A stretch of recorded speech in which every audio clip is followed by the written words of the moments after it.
वालेकुम, आप देख रहे हैं प्रोग्राम इख्तलाफ। मैं हूं इरम काशिफ। नाज़रीन, जस्टिस मुशीर आलम के बाद जस्टिस मकबूल बाकर ने भी सुप्रीम कोर्ट का एडहॉक जज बनने से साफ माजरत कर ली है, लेकिन वफाकी वज़ीर क़ानून और हुकूमत शायद अभी तक सुप्रीम कोर्ट में एडहॉक जजेस की तैनाती पर बज़िद नज़र आ रहे हैं। दूसरी जानिब PTI ने एक तो चीफ जस्टिस काजी फाइज ईसा पर एक मरतबा फिर से अदम एतमाद का इजहार किया है और उन्हें PTI के तमाम मुकदमात से अलग रहने का मुतालबा किया है। दूसरी जानिब उन्होंने एडहॉक जजेस की तैनाती के मामले को सुप्रीम जुडिशल काउंसिल में ले जाने पर भी ऐलान किया है। इसी पर हम बात करेंगे। इस वक्त लाहौर स्टूडियो में हमारे साथ मौजूद हैं सीनियर सहाफ़ी हैं, सीनियर तज्ज़ियाकार हैं राय हसनैन ताहिर साहब। हमारे साथ टेलीफोन लाइन पर हमारे साथ मौजूद होंगे इस्लामाबाद से सीनियर तज्ज़ियाकार शहजाद फारूकी साहब, और कराची से हमें ज्वाइन करेंगे शाहिद अंजुम साहब। सबसे पहले राय साहब, आपकी तरफ आती हूँ, क्या कहेंगे कि मौजूदा सूरत हाल में सुप्रीम कोर्ट में एडहॉक जजेस की तैनाती इतनी ज़रूरी क्यों है? माना कि सुप्रीम कोर्ट में 58,000 से ज़ायद केसेस इस वक्त वो ज़ेर इल्तवा हैं, क्या इससे निपटने का कोई और तरीका नहीं है? देखिए जी, और तरीका तो फिर यही होता है कि गली मोहल्ले की किसी पंचायत के स्पुर्द कर दिए जाएं ये केसेस। और आपको अंदाज़ा होना चाहिए कि सुप्रीम कोर्ट के अंदर जो केस आता है उसकी नौइयत क्या होती है, यानी कि वो अपनी अल्टीमेट अपील की जानिब आता है, इसके बाद सज़ा और जज़ा का फ़ैसला होता है। और ये जो 58,000 केसेस हैं, इसके अंदर 36,000 केसेस ऐसे हैं जो क्रिमिनल नौइयत के हैं, फ़ौजदारी नौइयत के हैं, जिसके अंदर सज़ाए मौत के मुतअद्दिद केसेस हैं। कई लोग ऐसे हैं जो अपनी सज़ा पूरी कर चुके हैं और जेलों के अंदर वो मुंतज़िर हैं इस बात के कि सुप्रीम कोर्ट के अंदर उनकी बात को सुना जाए। ये तो वक्त की एक इंतहाई अहम ज़रूरत है कि फौरी तौर के ऊपर इन केसेस का वो इन केसेस का इल्तवा किया जाए, इनको ख़त्म किया जाए इन केसेस को।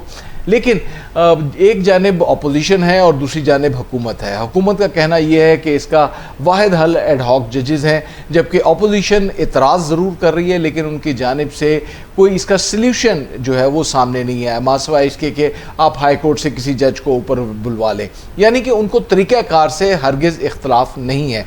लेकिन एक दूसरी आरा भी इस हवाले से सामने आ रही है, वो ये है कि मुल्क के अंदर एक आइनी अदालत बना दी जाए, जिस तरह के जदीद और तरक्की याफ्ता ममालिक के अंदर होता है। वहाँ पर कॉन्स्टिट्यूशनल नौइयत के जो मामलात होते हैं, जो आइनी मामलात होते हैं, उनके लिए एक अलग से अदालत, एक अलग से फोरम मौजूद होता है। तो ये भी एक मुमकिन तौर के ऊपर बेहतर आरा हो सकती है कि आप कॉन्स्टिट्यूशनल अदालतें हैं जो उनको अलग कर दिया जाए, ताकि अवाम का वक्त भी ज़ाया ना हो। वो लोग जो पब्लिक लिटिगेशन के लिए आते हैं, जिनके अपने ज़ाती मसाइल होते हैं, उनको रिलीफ मिल सके और कॉन्स्टिट्यूशनल अदालतें वो अपने तौर के ऊपर काम कर सकें। ठीक है, शाहिद अंजुम साहब, आपकी तरफ आती हूँ। क्या कहते हैं कि जस्टिस रिटायर्ड जो मकबूल बाकर साहब हैं, उन्होंने अपना माजरतनामा भिजवा दिया है, तो क्या वो भी अपनी इस तैनाती को मुतनाज़ तो नहीं समझते? क्योंकि कुछ अरसा कबल हमने देखा है कि उन्होंने निगरान वज़ीर आला सिंध का ओहदा तो कबूल कर लिया था। देखिए, बात यह है कि उनको पहले शायद इस चीज़ का इतना अंदाज़ा नहीं था कि इतनी वो मज़ामत आएगी, और उसके बाद उनको ये एहसास हुआ कि अब मुझे ऐसा नहीं करना चाहिए। दूसरी बात यह है कि मकबूल बाकर साहब हों या कोई भी जज हों, मेरा मुतालबा ये है कि इनका माजी चेक किया जाए। जब ये जज थे और उस वक्त इन्होंने कौन से ऐसे कोई बहुत बड़े फैसले किए हुए हैं जो कि इनको दोबारा एडहॉक जज वो बनाया जा रहा है। बात यह है कि आज पाकिस्तान तहरीक इंसाफ वो अपने एतराज़ात लेके घूम रही है कि हमें फलां जज नहीं चाहिए, फलां जज नहीं चाहिए। नून लीग अपने जज लेके घूम रही है कि हमें फलां जज से तहफ़्फ़ुज़ात हैं और फलां जज से तहफ़्फ़ुज़ात हैं। बात यह है कि ये रवश आप कायम ही क्यों कर रहे हैं कि एडहॉक जजों को आप तैनात करेंगे? बात सिर्फ ये है कि आप हाई कोर्ट से जजों को प्रमोट क्यों नहीं कर रहे? हाई कोर्ट से जजों को प्रमोट करें। जहाँ एडहॉक जजों को आप बिठा रहे हैं, वहाँ हाई कोर्ट के जजों को बिठाएं। और जैसे ही सुप्रीम कोर्ट में कोई असामी खाली होती है तो उन जजों को वहाँ एडजस्ट किया जाए।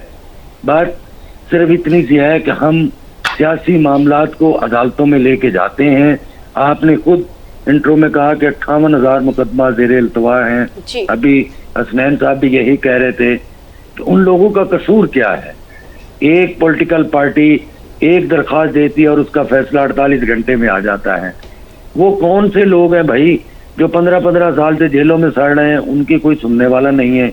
या तो आप तमाम चीज़ें मुसावी करें और अपने टाइम के हिसाब से, पहले तो आप लिस्ट बनाए ना कि जो मुकदमात हैं उनकी फहरिस्त जो है उसमें देखें कि कौन लोग हैं जो सफर कर रहे हैं, क्या वो बेगुनाह हैं या गुनाहगार हैं, इससे हमें कोई मतलब नहीं है, लेकिन अदालतें पहले उसका फैसला करें और उस फहरिस्त के मुताबिक जो है तमाम चीजें जो है वो सामने लाई जाएं ताकि ये पता चले, इंसाफ होता हुआ नजर आए। यहाँ सुप्रीम कोर्ट को हमारे यहाँ जो है वो इतना मुतनाज़ बना दिया गया है कि अब एक पार्टी जो है वो अदम एतमाद पे है और एक पार्टी एतमाद पे है, लेकिन उसमें भी जो उनके पसंद नापसंद है उसको जो है सामने रखा जा रहा है।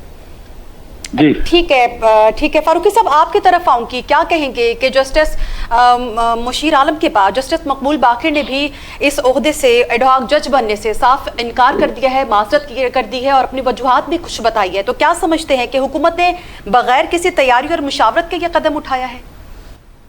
जी बिस्मिल्लाहिर्रहमानिर्रहीम, मैं बिल्कुल ऐसा नहीं समझता कि हुकूमत ने बगैर किसी तैयारी के ये कदम उठाया है। जाहिर है जब आप 4 लोगों का नाम दे रहे हैं तो आप के ज़हन में कुछ था कि आप इन 4 लोगों को लाकर क्या करना चाहते हैं। जस्टिस रिटायर्ड मकबूल बाकर जो है वो बड़े समझदार जज हैं और मैं समझता हूँ कि उनकी मुनसफियत पर तो कोई शक नहीं है, ना मैं उस पर उंगली उठाना चाहूँगा।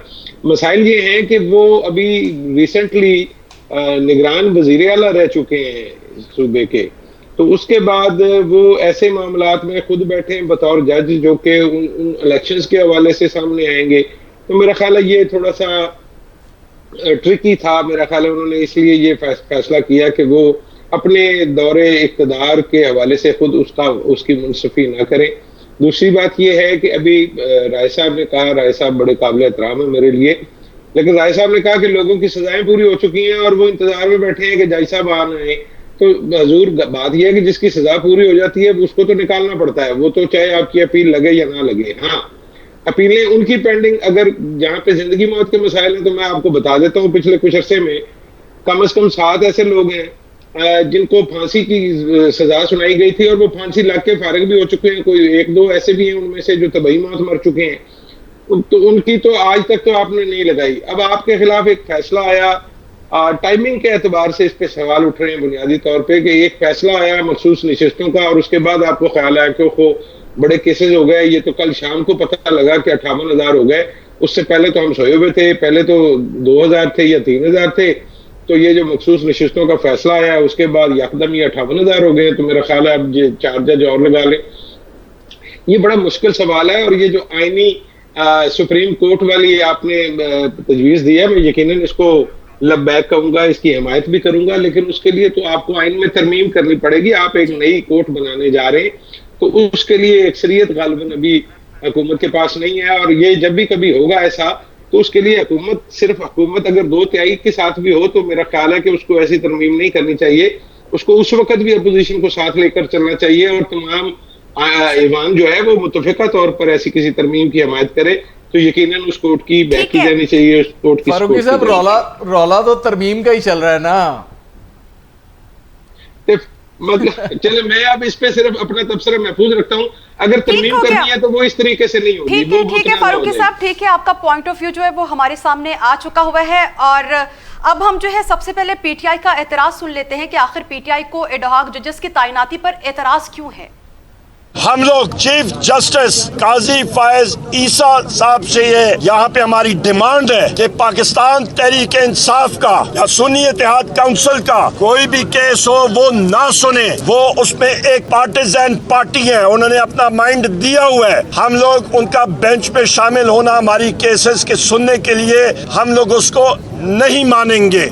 नंबर 3, जो आपका एडहॉक जजेस का सिलसिला है, एडहॉक जजेस ये कोई पार्ट टाइम काम नहीं है। 56,000 केसेस हैं सुप्रीम कोर्ट में, 3 या 2 या 4 एडहॉक जजेस को लगाने से ये 56,000 केसेस खत्म नहीं होंगे। उसकी रूट कॉज में जाएं और अदलिया की रिफॉर्मेशन होनी चाहिए कि सस्ता और साफ इंसाफ लोगों को मुहैया होना चाहिए। 56,000 केस का सुप्रीम कोर्ट में होना किसी किस्म की सोच से बालातर है और ये सिर्फ और सिर्फ इसका मकसद चीफ जस्टिस काजी फैज ईसा साहब का ये है कि वो अपने हमख्याल जज अपने साथ लगाएं जिसको पाकिस्तान की वकला बरादरी और बिलखसूस हम सियासी वर्कर शदीद अल्फाज में इस चीज़ को रिजेक्ट करते हैं और कंडेम करते हैं। नाज़रीन, गुफ्तगू आपने सुनी। अब हमें इस वक्त ज्वाइन किया है अजहर सदीक साहब, जो कि सीनियर माहिर कानूनदान है। सदीक साहब, बहुत शुक्रिया आपके कीमती वक्त के लिए। सदीक साहब, आपसे ये पूछना चाहूँगी कि आपकी जमात को एडहॉक जजेस की तैनाती पर एतराज़ क्यों है, जबकि देखा जाए तो आपकी जमात का नाम तहरीके इंसाफ है और इंसाफ की तेज़ फरामी का ही नारा लेकर आई थी ये, तो फिर रुकावटें क्यों खड़ी कर रहे हैं? बहुत शुक्रिया। रुकावटों की तो बात ही कोई नहीं हो रही इस वक्त तो बुनियादी तौर पर अगर केसेस डिसाइड कर रहे हैं तो लाहौर हाई कोर्ट में 2 लाख केस डिसाइड कर रहे हैं। 26 जजेस जो सैंक्शन स्ट्रेंथ है ना उसके मुताबिक कम है। सिंध हाई कोर्ट में, पेशावर हाई कोर्ट के अंदर, यानी आपको यानी अगर हमारे चीफ जस्टिस काजी फाइज साहब को बड़ा ख्याल आया, जब से आए हैं तब तक ख्याल नहीं आया इनको इतने अरसे से, जिस तरह केसेस सुन रहे हैं, जिस तरह सारे मामला लेकर चल रहे हैं, जिस तरह इन्होंने अपने मामला में आपको पता है नजरसानी के हवाले से कितना वक्त सुप्रीम कोर्ट का जाया किया था, वो हम सारा कुछ देखते आए। तो ये पहली तो बात ये समझ लीजिएगा, हमें एडहॉक जजिस पे लगाने पे कोई एतराज नहीं। वजह है कि आइन कब कहता है एडहॉक जजिस लगाने हैं, आर्टिकल 182 बड़ा क्लियर है। अब मिसाल के तौर पर कोई जजिस तैनात किए थे, परमानेंट जजिस है, कोई बीमार हो गया या वो मुल्क से बाहर चला गया, वो हज करने के लिए चला गया, वो तकरीबन 2, 2.5, 3 महीने, 4 महीने, 5 महीने नहीं है, 1 साल नहीं है, तो फिर वहां अब क्योंकि स्ट्रेंथ उतनी है तो ये उन हालात के अंदर ऐसा बनाया हुआ है कि आप एडहॉक जज तैनात कर लें।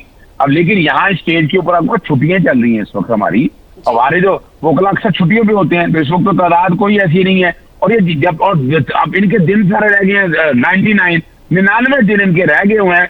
99 दिन के अंदर क्या ऐसी जल्दी आ गई क्या, और उसकी वजह क्या नजर आती है, वो मैं आपके सामने रख देता हूँ। बुनियादी तौर पर आपको पता है मखसूस रिश्ते मिलने से 2/3 अक्सरियत जो आईनी तरमीम की बात अभी हो रही थी वो ख्वाब देख रहे हैं। और वो आज को पाकिस्तान बार काउंसिल के चंद लोगों ने हमें वो एक प्रेस रिलीज दी है जाली सी, उसके अंदर लिख दिया है कि जनाब आईनी कोर्ट एक अलहदा तरमीम की जाए। इसका मतलब क्या है, जो 13 आर्टिकल्स हैं जिसमें तरमीम का एजेंडा बना लिया था, और जस्टिस काजी फाइज साहब के बराह बेनिफिशरी हैं, इनका एतबार तो कोई नहीं, यानी ये चाहते हैं कि 62, 65 से 68 साल उम्र हो जाए, इसीलिए उन्होंने एडहॉक जजेस लाकर रखे हैं जो रिटायर हो गए हुए थे, जो 65 साल जो अकल 65 साल के बाद ऐसे नहीं है, वो दिमाग काम करना छोड़ जाता है।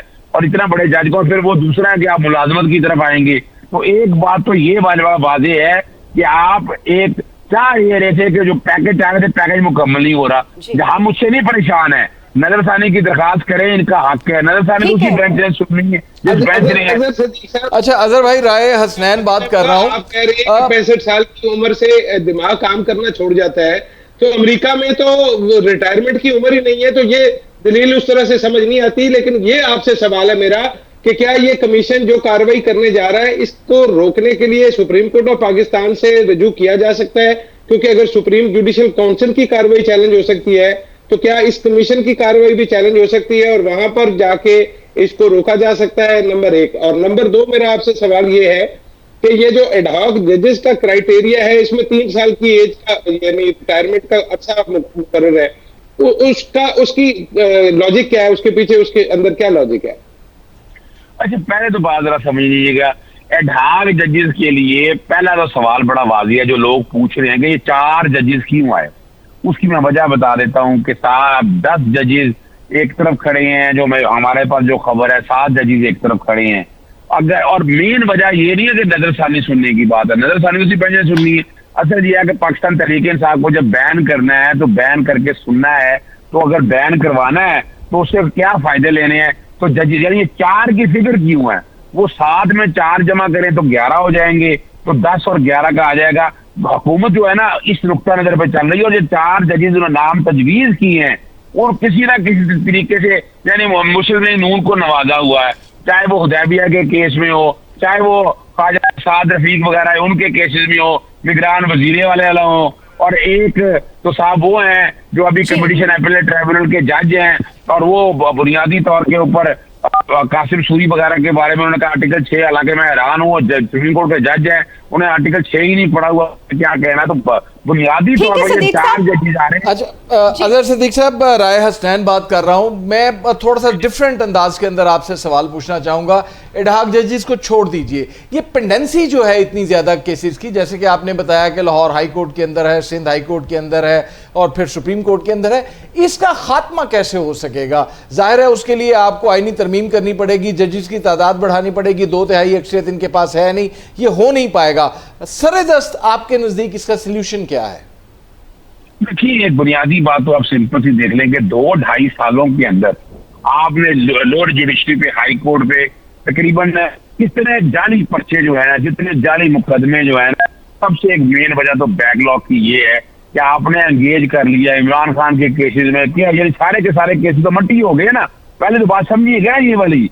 और हमारा जो सुप्रीम कोर्ट वाला है, सुप्रीम कोर्ट में इतनी तादाद पिछले कई साल से चली आ रही है, आज से नहीं चली आ रही। आप समझ लें कि 2011 केस हो गए होंगे इस दफा, और हर साल वो तादाद बढ़ती रहती है। और अगर करने भी की, अगर ये चाहते भी थे, जो अटेंशन स्ट्रेंथ है, यानी लाहौर हाईकोर्ट में 26 सीटें खाली पड़ी हैं, 26 जज तैनात करें, क्यों नहीं किए जज विजय? लेकिन यहाँ जो नजर आ रहा है कि वो कहीं ना कहीं नजर आ रही है, कहीं ना कहीं बदनीति की बू नजर आ रही है कि वो चाह क्या रहे हैं, वो चाह यहाँ कॉन्स्टिट्यूशन पैकेज चाह रहे हैं। पैकेज क्या चाह रहे हैं कि जजेस की रिटायरमेंट की एज बढ़ाना चाह रहे हैं, आर्टिकल 17 की शक्ल एक ऐसी बनाना चाह रहे हैं कि किसी पार्टी को बैन करना हो तो क्या तरीका कर जाए, और आर्टिकल इलाहाबादी अभी कॉन्स्टिट्यूशन कोड बनाने की जो बात हो रही है वो चाह रहे हैं। और ये क्या होगा, पाकिस्तान तहरीके इंसाफ पे बैन लगाने के बाद, आर्टिकल 17(2) के बाद अगर सुप्रीम कोर्ट कह देगी कि पार्टी पे बैन लगा दे, तो सेक्शन 212 डिसोल्यूशन ऑफ पार्टी की बात करते हैं। सेक्शन 200 कह रहा है कि अगर वो पार्टी डिसॉल्व हो जाएगा, पार्टी दो तरह से डिसॉल्व हो रही है, सॉवरेनिटी इंटेग्रिटी ऑफ पाकिस्तान या फॉरेन एडेड पार्टी हो, फॉरेन फंडेड नहीं। और पाकिस्तान में तहरीके इंसाफ प्रोविडेंट फंडिंग का एक शोका दायर हुआ है, उसमें कहा कि वो ठीक है सदीक साहब, ठीक है। मुझे ये बताइएगा कि आपकी जमात ने आज चीफ जस्टिस काजी फायज ईसा से पीटीआई के मुकदमात से अलग होने का मुतालबा किया है। मुझे बताइएगा कि क्या जरूरत थी इसकी और आप लोगों के तहफ्फुजात क्या हैं? देखिए, अब तो डाउट रहा कोई नहीं गया ना, आपके सामने है कि जस्टिस काजी फायज ईसा बल्कि चीफ जस्टिस खामोश रहे, पाकिस्तान तहरीके इंसाफ से बल्ला ले लिया गया, फिर इलेक्शन लड़ने दिया गया, हमारे कैंडिडेट के साथ नॉमिनेशन पेपर पढ़, आज भी देखे फसाइयत जारी और क्या हाल हो गया है। हम और जस्टिस काजी फायज साहब जो हम जो एतराज उठा रहे हैं वो बड़ी उसकी वैलिड रीजन है। 5 मेंबर बेंच था, ये 11 फरवरी 2021 की बात है कि जस्टिस गुलजार साहब थे, तो ये हर केस के अंदर सुओ मोटो ले लेना और इमरान साहब के बारे में जाती ग्रज रखते थे, उस वक्त जाती बायस था उनका, जो भी आप कहें, तो उस वक्त रोका गया और हमने कई देखे मामले। फिर उसके बाद अब तक जितने केसेस आ रहे, आप देखिए 90 दिन में इलेक्शन नहीं करा सके, हमने देखा पार्टी सिंबल लेना, और अल्टीमेटली जो कि जब फुल कोर्ट बैठी तो वहां बैकफुट पे जाना पड़ा और वहां उन्हें कहना पड़ा कि पार्टी सिंबल लेने, लेकिन पार्टी सिंबल तो ले लिया गया। और अभी भी हम समझते हैं कि जस्टिस काजी फायज ईसा जाती तौर पर जो है ना वो अनाद रखते हैं, उन्हें खुद ही आप देखे ना, ये कोई काम था उनका, यानी अपने तरी बैठकर फैसला कर लिया। और भाई क्या बार काउंसिल वगैरह कोई आपने बिठाई, कोई ऐसा स्टेट का काम किया, इकट्ठे बिठाया किसी लोगों को जहां बैठ के ये फैसला करना था। अच्छा अगर मैं ये जानना चाहूंगा आपसे कि पाकिस्तान तहरीके इंसाफ के खिलाफ बगावत का केस भी फाइल होने के करीब है और फिर उसके बाद पार्टी को बैन करने की भी बातें की जा रही हैं, लेकिन पाकिस्तान तहरीके इंसाफ का बयानिया ताहाल तब्दील नहीं हुआ। मतलब आपके लीडरान आज भी ये कहते हैं कि मुल्क को कतर की जानिब धकेला जा रहा है, आर्मी चीफ को याह्या खान के साथ मिलाया जा रहा है। क्या आप करना चाह रहे हैं? आपने बयानिया भी नहीं बदला, फिर आप किस तरह ये सारे केस को डिफेंड कर पाएंगे? जी, एक बात तो बड़ी वाज़ेह है कि पिछले 2.5 सालों से जो पाकिस्तान तहरीके इंसाफ के साथ इमरान खान के साथ हुआ, मैं बयानिया को फॉर द टाइमिंग एक तरफ रखता हूँ कि आपने साइफर का झूठा केस बनाया, बरियत होगी। आपने तोशाखाना अफगान इलेक्शन कमीशन इस्तेमाल होता रहा, हमने देखा, उसके अंदर भी सजा सस्पेंड होगी। फिर नैब का तोशाखाना आया, उसके अंदर भी सजा सस्पेंड हो चुकी है। इज्जत का एक जाली केस नजर आ रहा है कि अपने प्रोसिक्यूटर दे रहे हैं, अपने बंदे, वो भी खत्म हो गया। 9 मई में इमरान खान का कोई ताल्लुक नहीं था। मैं हफ्ते वाले दिन वहां था रिमांड में, वहां मैंने पूछा उनसे कि क्या एविडेंस है, कोई एविडेंस नहीं, जो आर्गुमेंट दिए वो रिकॉर्ड के ऊपर नहीं है। अभी तक देखिए पाकिस्तानी सालमेंट के खिलाफ कोई ऐसी चीज है क्या? वो खाली पॉलिटिकल बयानिया की बुनियाद के ऊपर जो है ना आप बैठकर अगर भाई उस वीडियो को कहां लेके जाएंगे जो आपकी वेबसाइट के ऊपर मौजूद है, इमरान खान उसे डिनाई नहीं कर रहे, फिर 9 मई के वाकयात के अंदर आप कहते हैं कि कोर कमांडर का घर है, कोई ऐसी मुकद्दस जगह नहीं, लोगों का रिएक्शन था, लोगों ने हमला कर दिया, इन सारी चीजों को जब आप प्लीड नहीं कर पाएंगे तो फिर तो मेरा ख्याल है कि केस जो है उनका साबित हो जाएगा। देखिए वो एक बात बड़ी, आपको पता है आर्टिकल 10 में आ गया है right to fair trial and due process of law. Cipher का इतना बड़ा केस कहते थे, बड़ी बात, पूरी दुनिया में जग आई हुई। आज इंसानी हकूक की पामाली में यूएन का वर्किंग पेपर आ गया। तो अब आने वाले दिनों में ब्रिटिश पार्लियामेंट की तरफ से भी आपके ऊपर आने लगा है, चपेड़े आप लोगों पर पड़ने वाली हैं। 9 मई के बाद हम कब कह रहे हैं 9 मई का जिन्होंने वाकया किया उनको छोड़े ना, उनके साथ तिया पांचा कर दें, उनके साथ तिया पांचा कर दें। लेकिन सवाल ये है कि जब तक किसी कोर्ट से ट्रायल, सिर्फ ये वीडियो की बात नहीं मगर है, अजहर भाई वहां पर इमरान खान के भांजे भी नजर आ रहे हैं, उनकी बहनें भी नजर आ रही हैं, डॉक्टर यास्मीन राशिद भी नजर आ रही हैं, तो तिया पांचा तो फिर आप खुद समझ सकते हैं। ना देखिए क्या राय साहब, बड़ी सिंपल सी बात है। आपको पता है एविडेंस क्या है? वो पुलिस वालों को कहते हैं हमने भेस बदल के उनमें बैठे। भाई जब आपको पता था ये सारा कुछ होने वाला, आपने रोका क्यों नहीं? उस दिन 2.5-3 घंटे यानी जमान पास से कुछ लोग निकल के अगर गए तो रास्ते में कहीं रोकना नहीं था जी, रोकना नहीं था, आपको रोकना तो चाहिए था। तो ये जब एविडेंस होगी, जब कोई सजा हो जाएगी ना, और सजा भी सुप्रीम कोर्ट तक मेंटेन होगी, फिर जाकर अगर पार्टी बैन करनी हो तो कर लीजिएगा। ठीक है अजहर साहब, मेरा आपसे आखिरी सवाल है कि अगर फर्ज करें जो आप लोगों के 2 मुतालिबात हैं, अगर वो दोनों मुतालिबात तस्लीम नहीं किए जाते और मखसूस नशिस्तों के केस की नजरसानी अपील का फैसला भी जो है वो आप लोगों के खिलाफ आ जाता है, तो फिर आपकी जमात का अगला लाहे अमल क्या होगा? देखिए एक बात तो बड़ी वाज़ेह है, सड़कों पे तो आने के लिए आप तैयार बैठे। मैं आपको लाइन ऑफ एक्शन दे देता हूँ।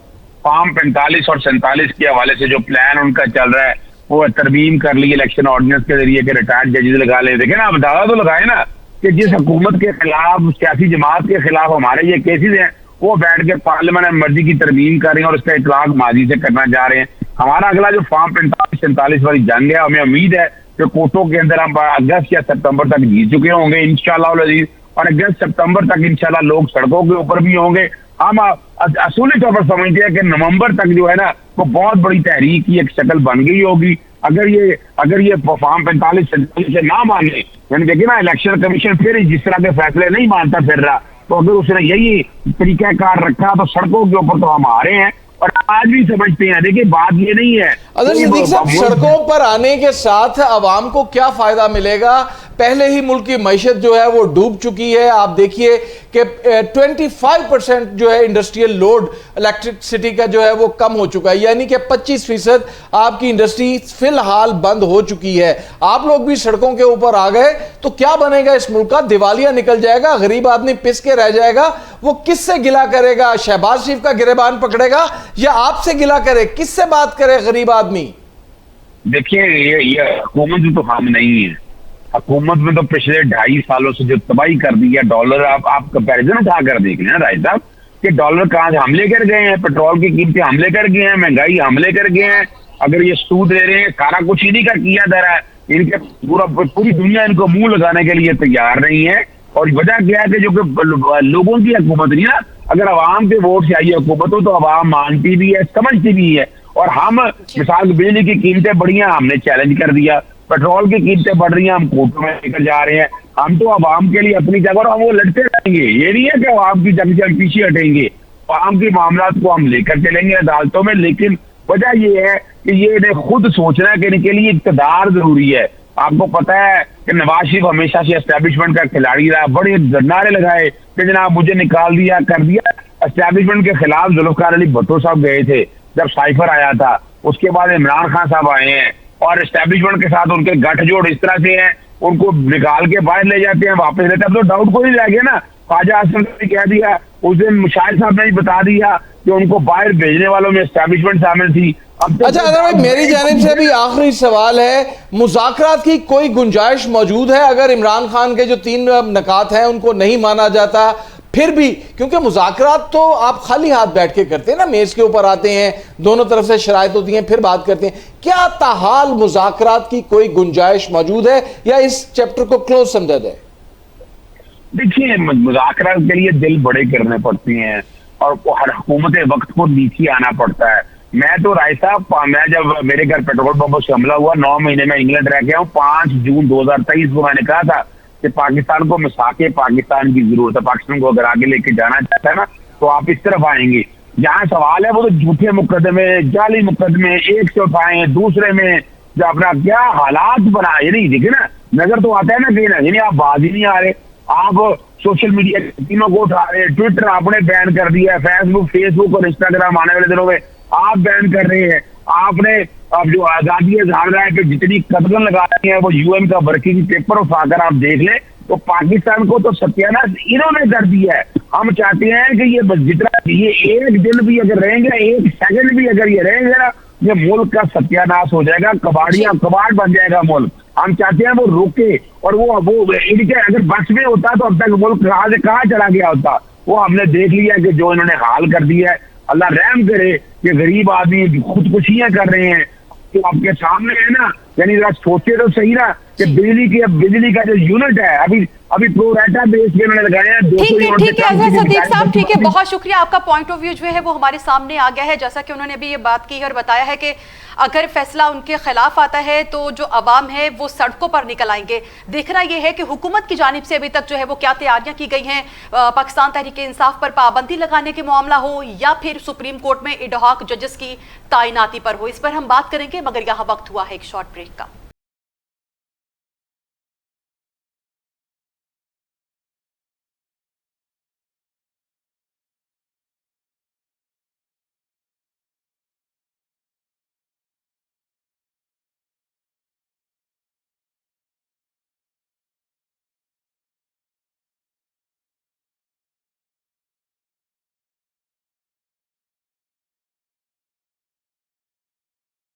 वेलकम बैक नाज़रीन। पाकिस्तान तहरीक इंसाफ पर पाबंदी का मामला और एडहॉक जजेस की तैनाती का मामला है। राय साहब, अभी जैसा कि सदीक साहब ने बात की और कहा है कि अगर फैसला जो है उनके खिलाफ आया, उनके हक में फैसला ना आया तो अवाम जो है वो सड़कों पर आएंगे। आपको नहीं लगता कि अवाम अगर सड़कों पर आएंगे तो मुल्क में एक बार फिर से इंतशार पैदा हो जाएगा? जी यकीनन इंतशार की अभी कैफियत से हम लोग बाहर नहीं निकले। आप अपनी मुल्क की मईशत को देख लें कि कहाँ पर खड़ी है, लोगों के हालात ज़िंदगी को देख लें, हम आम लोग हैं, हम अपने हालात को देख लें, और वो लोग जो हमसे भी नीचे हैं कभी आप उनके हालात को देखें तो अल्लाह अल्लाह, मैं बयान नहीं कर सकता कि उनकी हालत क्या है। अभी जैसे कि हम कुछ देर पहले बात कर रहे थे कि बिजली का लोड सनती तौर के ऊपर 25% कम हो गया है। 25% कम होने का मतलब ये है कि आपकी मुल्क की इंडस्ट्री 25% बंद हो चुकी है। अब आप खुद अंदाज़ा लगाइए कि ऐसी सूरत हाल के अंदर अगर कोई जमात सड़कों के ऊपर आती है, एहतजाज शुरू हो जाता है, तो इस मुल्क की मईशत कहाँ पर खड़ी होगी। वो लोग जो दिहाड़ीदार हैं, वो लोग जो आज सुबह कमाएंगे और रात को अपने बच्चों के लिए लेकर जाएंगे, उनके बच्चों के खाने पीने का एहतमाम इंतज़ाम कैसे होगा, यूटिलिटी बिल्स कैसे अदा किए जाएंगे। वो लोग जिनके घरों के अंदर एक पंखा और एक लाइट है, उनके लिए अपने बिजली के बिल अदा करने मुश्किल हैं। लेकिन अगर हम दूसरी जानिब देखें तो इंतशार की और एहतजाज की सदाएं हमें सुनाई दे रही हैं, सितंबर नवंबर की बातें की जा रही हैं। फारूकी साहब, ठीक है, फारूकी साहब आपसे ये पूछना चाहूंगे कि पीटीआई का मौकिफ भी आपके सामने है और हुकूमत का मौकिफ भी वाज़ेह है और हमारे सबके सामने है, अदलिया का मौकिफ भी है, आपकी इस पे क्या राय है? देखिए, मेरे ख्याल में इस वक्त जो पॉलिटिकल माइलेज लेने की कोशिश कर रही है हुकूमत वक्त, उसको इससे गुरेज करना पड़ेगा, एक कदम पीछे हटना पड़ेगा। जैसे अभी राय साहब ने कहा कि इस सारे मामले में 24 करोड़ आवाम नीचे पिस जाएंगे, किसी का कुछ नहीं जाएगा।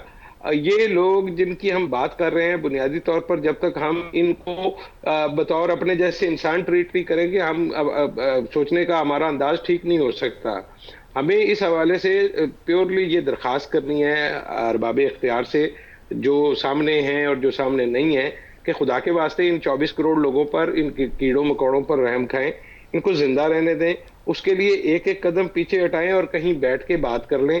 अगर ये लड़ाई आपने इसी तरह छेड़े रखी तो मुझे नहीं लगता कि ये मुल्क जो है खुदा न खास्ता ज्यादा देर तक इसका बोझ बर्दाश्त कर सकता है। मईशत का हाल आपके सामने है, बिजली नाकाबिले बर्दाश्त हद तक महंगी हो चुकी है। अभी तो ये सिर्फ आपने बात की कमर्शियल यूनिट्स की और जो सनती सार्फिन की, मैं तो आपको ये बता रहा हूँ कि अगले महीने जब बिल आएंगे घरेलू सार्फिन के, तो आपके मेरा ख्याल है 30-40% तो कनेक्शन कट जाएंगे अदम अदायगी की वजह से। क्योंकि ये बिल जिसका अब इम्पैक्ट आएगा 1 जुलाई से, ये बोझ कोई नहीं उठा सकता। आज जो मुस्तफा कमाल साहब ने एक प्रेस कॉन्फ्रेंस की है, मुझे लगता है कि उनको इस मसले की संगीनी का भी अंदाजा है, और दूसरा वो ये भी चाह रहे हैं कि अगर कहीं पसे पर्दा कोई बात हो रही है तो हमें भूल भी ना जाएं और हमें भी इस गुफ्तगू में कहीं शरीक कर लें। तो इसका और कोई हल नहीं है सिवाय फारूकी साहब, आप इस्लामाबाद के अंदर तशरीफ फरमा है, इस्लामाबाद के अंदर इस बात का एहसास है क्या, लोग ये ऐवानों के अंदर डिस्कस कर रहे हैं कि गरीब आदमी के मसाइल क्या हैं और गरीब आदमी को इन मसाइल से निकालना कैसे है? वो तमाम तर अल्ले तलल्ले, वो तमाम तर अयाशियां जो इन हुक्मरानों की है, जो साबका हुक्मरानों की थी, उसका बोझ गरीब आदमी नहीं उठाना है। तो एक दफा आइन के अंदर लिखते हैं कि ये गरीब आदमी जो है इस मुल्क के अंदर से निकल जाए या अपनी खाल उतार के इन हुक्मरानों को दे दे। क्या इस्लामाबाद के अंदर कोई इस किस्म की बात हो रही है फारूकी साहब? राय साहब, हसन निसार साहब, मुझे जब भी मैं आता हूँ लाहौर तो वो मुझे कहते हैं कि आप कूफा के रहायशी हैं। तो मुहर्रम के महीने में कूफे के साथ इसकी इस तरह की तमसील जो है वो थोड़ी अजीब लगेगी आपको, लेकिन यहाँ के रहने वालों को, मेरे ख्याल में जो लोग साहिब इक़्तिदार हैं, जो वाकई कुछ कर सकते हैं, उनके अंदर इस सिचुएशन का इदराक नहीं है। उनको यही लगता है कि पैसे माजी में जैसे हम पहले गुजारा करते रहे हैं, लोगों को दबा के हम काम निकालते रहे हैं, तो आइंदा भी काम निकल जाएंगे। उनको ये अंदाजा नहीं है कि लोगों की बस हो चुकी है और जो बर्दाश्त है वो खत्म हो गई है। इन हालात में जो आम एमएनए है या एमपी है, हो सकता है उसके ज़हन में ऐसी कोई बात हो। ठीक है, आपका मौक़िफ़ हमारे सामने आ गया है। और नाज़रीन, इस वक्त हमें ज्वाइन किया है सीनियर माहिर कानून है हसनात गिलानी साहब। हसनात साहब, बहुत शुक्रिया आपके कीमती वक्त के लिए। हसनात साहब, आपसे ये पूछना चाहूंगी कि क्या आप समझते हैं कि एडहॉक जजेस की जो तैनाती का मखसूस नशिस्तों के केस की नजरसानी पिटीशन के साथ कोई ताल्लुक है? जी बहुत शुक्रिया। देखिए, बात ये है कि ताल्लुक है या नहीं है, ये तो एक डिबेटेबल बात है, या अभी ये फोर्सी करने वाली बात है कि अब आगे जाके जो है वो इसको किस तरह से यूटिलाइज किया जाएगा। अब कल इजलास हो रहा है, तो अगर उस इजलास में ये जो भी जजेस उन्होंने कमेंट किए हैं उनको कंफर्म कर दिया जाता है, और जो नजर सानी अपील है वो इन जजेस के साथ या इस बेंच को किसी तरह से तोड़ मरोड़ के, और ये जो बेंच है इसमें ये वाले जजेस शामिल करके, तो फिर ये जो है फैसला करवाया जाता है या लिया जाता है, तो फिर ये बात जो है, ये आपका जो क्वेश्चन है वो ठीक वैलिड होगा कि उसका उसके साथ तल्लक बनता है। लेकिन अगर जो मंशा है आर्टिकल 182 की, यानी जिसके लिए ये जो आर्टिकल है ये आइन में दिया गया, और सिर्फ कोरम पूरा करने के लिए, तादाद पूरी करने के लिए या वक़्त के तनाज़र को पूरा करने के लिए, क्योंकि जो पहले भी ये कहा गया कि जो सुप्रीम कोर्ट है वो बिजी है हर वक्त सियासी फैसले करने में, सियासी केसेस सुनने में, और वो किसी भी तरह से आम पब्लिक का, आम आदमी के केसेस को नहीं सुन पा रही। जी हसनात साहब, ठीक है। हसनात साहब, ठीक है। मेरा आपसे दूसरा सवाल है कि क्या चीफ जस्टिस ऑफ पाकिस्तान काजी फाइज ईसा की मुद्दत मुलाजमत में तौसी का इम्कान जो है वो अभी भी मौजूद है? अगर हुकूमत ने ऐसा कोई भी कदम उठाया तो क्या ये आईनी और कानूनी तौर पर मुस्बत इक़दाम होगा? जी देखें, जब तक वो रिटायर, यानी उनकी रिटायरमेंट के एक दिन पहले तक ये इम्कान मौजूद है। दूसरी बात जो है कि वो अगर गवर्नमेंट अगर ये इक़दाम उठाएगी तो वो जो कॉन्स्टिट्यूशन में दिया गया तरीक़ेकार है वो उसमें अमेंडमेंट करेगी, यानी वो जो आइन है, जो कानून है, उसको अमेंड करेगी विद द 2/3 मेजॉरिटी। तो अगर वो 2/3 मेजॉरिटी गेन करती है तो फिर वो जो है वो इसको करके, तो वो अगर इसको कानूनी तौर पे कर लेती है 2/3 मेजॉरिटी से, आइन में तरमीम कर लेती है, तो वो इक़दाम जो है वो आइन और कानून के मुताबिक होगा। अच्छा गिलानी साहब, आज पाकिस्तान बार काउंसिल की जानिब से भी एक प्रेस रिलीज सामने आई है। कुछ लोग कह रहे हैं कि वो ओरिजिनल नहीं है, लेकिन उसके अंदर जो मतन है वो काबिल गौर है। पाकिस्तान बार काउंसिल ने एक तो एडहॉक जजेस की तैनाती की हमायत कर दी है, लेकिन दूसरी जानिब उनका कहना यह है कि इन तमाम तर तनाज़ात से बचने के लिए एक कॉन्स्टिट्यूशनल कोर्ट जो है वो कायम कर दी जाए। ज़ाहिर है 2/3 अक्सरियत की उसके लिए भी जरूरत होगी। तो क्या आप समझते हैं कि कॉन्स्टिट्यूशनल अदालत बनाने से हम बहुत सारे मसाइल से बच जाएंगे? जी मैंने देखे राय साहब, मैंने यही पहले भी जो इसमें मैंने यही कहा है कि जो कॉन्स्टिट्यूशनल मैटर्स हैं, यानी इसको अब हम कॉन्स्टिट्यूशनल कह लें या सियासी कह लें, एक ही बात है। वो जो मैटर्स हैं, अगर ये कोर्ट जो हैं ये वही सुनती रहेंगी, हाई कोर्ट भी और सुप्रीम कोर्ट भी, तो फिर ये सारे के सारे जो केसेस हैं वो तो वहीं पे पड़े रहेंगे। आपने देखा कि वो लाइव 13 के 13 जजेस थे सुप्रीम कोर्ट के, और वो वही केसेस सुनते रहे। तो ये बहुत अच्छी बात है। मैं समझता हूँ कि ये बहुत ही अच्छी जो तजवीज़ है कि एक कॉन्स्टिट्यूशनल कोर्ट बना दी जाए जो कि इन सियासी मामला को सुने और इनके ऊपर जो फैसला करे, चाहे वो यही एडहॉक जजेस जो हैं इनके ऊपर जो है मुश्तमिल वो कोर्ट जो है वो कायम कर दी जाए, और ये जो 17 जजेस हैं ये पूरे करके सुप्रीम कोर्ट को चलाया जाए, और ये जो एडहॉक जजेस लिए जा रहे हैं या लिए जाएंगे उनके जरिए ये वाली कोर्ट चलाई। अच्छा गिलानी साहब, जो इमरान खान के खिलाफ ट्रिजन का केस बन रहा है, बगावत का केस बनाया जा रहा है, उनकी जमात को कलअदम करार देने का रेफरेंस भी बनाने का सोचा जा रहा है, क्या आप समझते हैं कि इन दोनों बातों के अंदर कोई दमखम मौजूद है? हुकूमत के पास या एस्टैब्लिशमेंट के पास इतना मवाद मौजूद है कि वो अदालतों के अंदर इन चीज़ों को साबित कर सकेंगे, अपने नुक्ता नज़र का पहरा दे सकेंगे? देखें, अगर तो ये मवाद की अगर हम बात कर लें तो वो तो प्रोसिक्यूशन जो इन्होंने केस बनाना है वो उन्होंने बनाना ही उस वक्त है जब वो समझेंगे कि हमारे पास इतना मवाद मौजूद है। अभी तो उन्होंने प्रोसिक्यूशन की गिलानी साहब आप क्या बात करते हैं? जो केसेस इमरान खान के खिलाफ प्रोसिक्यूशन ने पहले फाइल किए हैं, उनका जिस तरह पोस्टमार्टम हुआ है, जिस तरह उनको उठा के अदालतों से बाहर फेंक दिया गया है, किसी से ढका छुपा नहीं है। क्या आप समझते हैं कि इन केसेस का भी वही हाल होगा, या आप समझते हैं कि कोई मवाद मौजूद है, कोई ऐसी एविडेंस मौजूद है जो इनको गुनाहगार साबित कर सके? देखिए राय साहब, ये बात जो है ये फिर उसी तनाजर में जिसमें ये कहा गया है कि सियासी केसेस का फैसला अलहदा से कोर्ट करे, इसको फिर हम उसी तनाजर में देखेंगे कि मवाद को पढ़ने की बात होती है कि एविडेंस को आप किस तरफ से पढ़ते हैं, किस तरह से उसको इंटरप्रेट करते हैं, और किस तरह से वो जो एविडेंस आई होती है उसको जो है वो इस्तेमाल किया जाता है। अब देखें, ये जजेस का जो तरीक़ेकार है इसको एविडेंस को पढ़ने का, उन्होंने उसको नहीं जो है वो एंटिसिपेट किया, और वो जो केसेस जो आप फरमा रहे हैं कि उसने उनको बरी कर दिया, तो इससे जो गवर्नमेंट है उसने इससे बाहर नहीं आ जाना या उसने मना नहीं हो जाना कि वो जो है ये केसेस ना करे फाइल। जी हसनान साहब, बहुत शुक्रिया, बहुत शुक्रिया। फारूकी साहब, आपकी तरफ आऊंगी, आप क्या कहते हैं इस पे? जी, किस हवाले से? ये जो अभी बात कर रहे थे हसनान साहब। हसनान साहब ने तो सिंपली ये कहा कि हुकूमत इससे बाज नहीं आएगी, और मेरी अपनी भी यही राय है कि ये हुकूमत तो इससे बाज नहीं आएगी।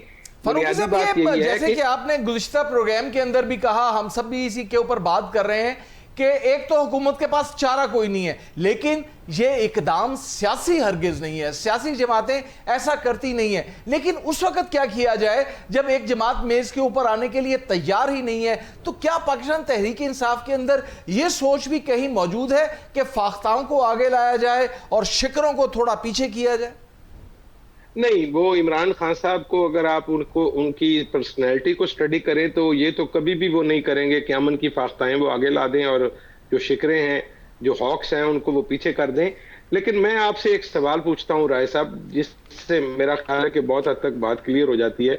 बात यह है कि या हम जमहूरियत मुल्क हैं या हम नहीं है, या हम जमहूरियत पर यकीन रखते हैं या जमहूरियत पर यकीन नहीं रखते। सर, जुनून सिंपल तो बात जुनून को है होता कि अगर देखिए मेरा आर्गुमेंट कंप्लीट होने दें। मैं आपका एक मिनट और लूंगा। मैं सिर्फ इतनी गुजारिश करना चाहूंगा कि एक आदमी है, उसकी एक जमात है, लोग उसको पसंद करते हैं। अब वो आदमी भले एक कुंद ज़हन आदमी है, वो आपको पसंद नहीं है, उसकी शक्ल ठीक नहीं है, वो मुल्क को तबाही के दहाने में ले जाएगा। भाई सो बी इट, मैं और आपने ठेका तो नहीं ले रखा। अगर लोग चाहते हैं कि उसके हाथों बेड़ा गर्क हो जाए तो उसको कर लेने दें, लोगों को भी सुकून आ लेने दें, ताकि हम इस मखमसे से आगे निकले। अब प्रॉब्लम क्या है? प्रॉब्लम यह है कि हम में से कुछ लोगों ने यह तय कर लिया है कि ये आदमी ठीक नहीं है, इसको हम इसलिए हम ना इसको ना इसकी जमात को आगे आने देंगे। तो इसका मतलब यह है कि हम जमहूरियत पर यकीन नहीं रखते, हम लोगों की आरा पर यकीन नहीं रखते, लोगों की राय पर यकीन। तो ठीक है, फिर आप जो कर रहे हैं उसका नतीजा 24-25 करोड़ लोग पहले भी भुगते हैं, अब भी भुगते रहेंगे। इस तरह आपकी बात दुनिया में चीजें चेंज हो रही हैं। फारूक साहब, आपकी बात बिल्कुल दुरुस्त है कि वो लोग, वो कुव्वतें, वो अफराद जो जमहूरियत के ऊपर यकीन रखते हैं, वो यही चाहती हैं। राय हसन साहब, आपकी बात को हम जारी रखेंगे। यहाँ जो है हमें एक बार फिर से ज्वाइन किया है अंजुम साहब ने। अंजुम साहब, आपसे ये पूछना चाहूंगी कि अभी जो है हमारी कुछ देर पहले हमारी बात हुई है और पीटीआई की जानिब से ये मौक़िफ़ सामने आया है कि अगर उनके तमाम फैसले जो है वो पीटीआई के खिलाफ आते हैं तो ऐसे में अवाम जो है वो सड़कों पर आएंगे। तो आपको क्या लगता है कि मुल्क जो है वो एक स्मूथ लाइन पे कैसे चलेगा? क्या हल है इनके? देखिए, बात यह है कि पीटीआई तो पहले भी सड़कों पे है। कराची में हमने देखा है कि आए रोज एहतजाज होता है और पूरे पाकिस्तान में इसी तरह से जो है उनकी नारेबाजी का सिलसिला जो है वो तो जारी है। लेकिन अभी प्रॉपर अनाउंसमेंट कर दी गई है कि दिसंबर तक जो है अवाम सड़कों पर होंगे। देखिए, बात यह है कि वो तो सड़कों पर आएंगे ना। आप इस बात को क्यों नहीं मान लेते कि वो भी वोट लेके आए? आप इस बात को क्यों नहीं मान लेते कि उनके पास भी मैंडेट है और आपके पास भी है? मुझे तो ये नहीं समझ आ रही कि आप किसको दावत दे रहे हैं ये तमाम चीजें करके, और फिर कल आप सब बैठ के रोना रोएंगे कि भाई हमने ये क्या कर लिया और कोई तीसरी ताकत आके बैठ गई, तो फिर आप दोनों क्या करेंगे? आप एक दूसरे को तस्लीम क्यों नहीं कर रहे? एक दूसरे के मैंडेट को तस्लीम क्यों नहीं कर रहे? क्या आपके अंदर जो है वो इतनी इखलाकी जुर्रत नहीं है कि आप दूसरे को जो है वो तस्लीम करें? आप कर ही नहीं पा रहे।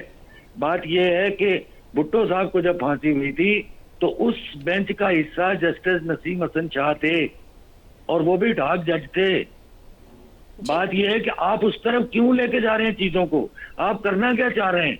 बात तो सिर्फ ये है कि आप उनके मैंडेट को भी तस्लीम करें और अपना मैंडेट भी सामने। अब आपने ये कहा कि हमारे जो इत्तेहादी हम उनसे बात करेंगे। आपके इत्तेहादियों का मौक़िफ़ आ चुका है, सारी चीजें सामने हैं। पीटीआई बिल्कुल तैयार बैठी हुई है सड़कों पे आने के लिए, और वो पहले भी सड़कों पे आती रही और जिस तरह आती रही सबको पता है। अब आप उनको कुछ भी कह लें, बात ये थोड़ा सा उन्होंने अपना जो कहते हैं ना कि रंग ढंग जो है वो तब्दील किया है दूसरी सियासी जमातों से। बिल्कुल इसमें कोई दो राय नहीं है कि सियासत में जिस तरह से एक बद इखलाकी हुई वो उनके दौर में हुई है, इसमें कोई दो राय नहीं है। लेकिन वो वोट तो लेके आए हैं ना, वो सड़कों पे आएंगे और एक नया तमाशा बनेगा और मुल्क में फिर उसी तरह से जो है वो अनारकी फैलेगी। जी, लेकिन शाहिद साहब, ये बात बड़ी क्लियर है कि एस्टैब्लिशमेंट ये डिसाइड कर चुकी है कि किसी किस्म का एहतजाज नहीं होगा। जमहूरी कुव्वतें इस बात के खिलाफ हैं। जमहूरी कुव्वतें हों या सियासी जहन रखने वाले लोग हों, उनका कहना वही है जो आपका फरमाया हुआ है कि जिनका मैंडेट है उनको मिलना चाहिए। लेकिन अगर एस्टैब्लिशमेंट इस हवाले से कोई लचक देने के लिए तैयार नहीं है, इमरान खान मेज़ पे बैठने के लिए तैयार नहीं है, मुस्लिम लीग नून अपना दिमाग इस्तेमाल करने के लिए तैयार नहीं है और एस्टैब्लिशमेंट की बैसाखियों के ऊपर ही चलने के लिए जो है वो कोशा है, तो फिर हल क्या निकलेगा? नुकसान तो आपका मेरा होगा, नुकसान तो उस आदमी का होगा जो स्क्रीन की दूसरी जाने बैठा है, जो हमारे प्रोग्राम को देख रहा है, जो गरीब आदमी है, जो सुबह कमाएगा रात को खाएगा, उसका क्या बनेगा? मेरे प्यारे दोस्त, आप कराची एक दिन के लिए आए, मैं आपको दिखाता हूं कराची में 20-20 घंटे की लोड शेडिंग है। 54 सेंटीग्रेड जो है वो आप महसूस कर रहे हैं गर्मी। अब तक जो कराची में है वो 250 के करीब लोग मर चुके हैं 3 दिन में। किसी को एहसास है इस चीज का? आप सिर्फ अपनी जो है वो मैंडेट को लेके और अपनी हुकूमत को लेके आप नया रोना शुरू। ना पीटीआई को कोई टेंशन है, ना पीपल्स पार्टी को कोई टेंशन है, ना एमकेएम को है, ना नून लीग को है। सब एक ही थाली के चट्टे बट्टे हैं, जिनसे वोट लेते हैं उन्हीं के सर पे गोलियां मारते हैं, उन्हीं के टांगों पे डंडे मारते हैं। मुझे तो सिर्फ ये कहना है कि भाई आप वोट लेके आए हैं, आपने वादे किए थे अवाम का ख्याल। कल अगर कोई पार्टी, कोई भी, मैं पीटीआई नहीं किसी की बात नहीं कर रहा, जो भी पार्टी सड़कों पे आएगी ये अवाम उनके साथ खड़ी हो जाएगी। जाहिर है जिनके बच्चे रात को बिलखते हैं, जो ना दिन में कहीं सो सकते हैं ना रात को, कराची में पीने का पानी तक है नहीं। जी अंजुम साहब, ठीक है, आपका मौक़िफ़ हमारे सामने आ गया। फारूकी साहब, आपकी तरफ आती हूँ। हमने सुना है कि इस्लामाबाद में बड़ी अफवाहें हैं इस वक्त के गवर्नमेंट जो है वो खत्म हो जाएगी। हमने ये देखा भी है कि फिच ने एक रिपोर्ट जो है वो सामने लाई है और उसमें कहा गया है कि हुकूमत के पास इस वक्त सिर्फ 18 माह बाकी हैं, 18 माह के बाद हुकूमत खत्म हो जाएगी। आप क्या कहते हैं? और फारूकी साहब, थोड़ा इस बात पे भी रोशनी डालिएगा कि फिंच एक इकोनॉमिक ऑर्गेनाइजेशन है और वो सियासी हवाले से तबसरा कर रही है।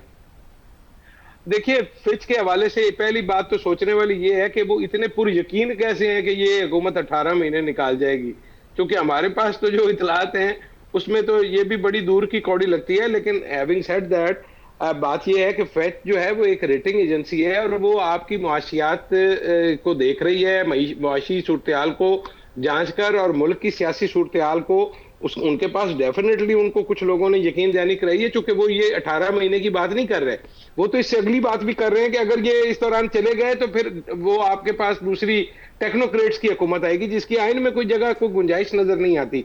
तो इसका मतलब ये है कि प्लान ए बी सी कहीं ना कहीं जेर बहस है, और ये भी एहसास है कि ये 5 साल तो नहीं निकालने की ये हुकूमत।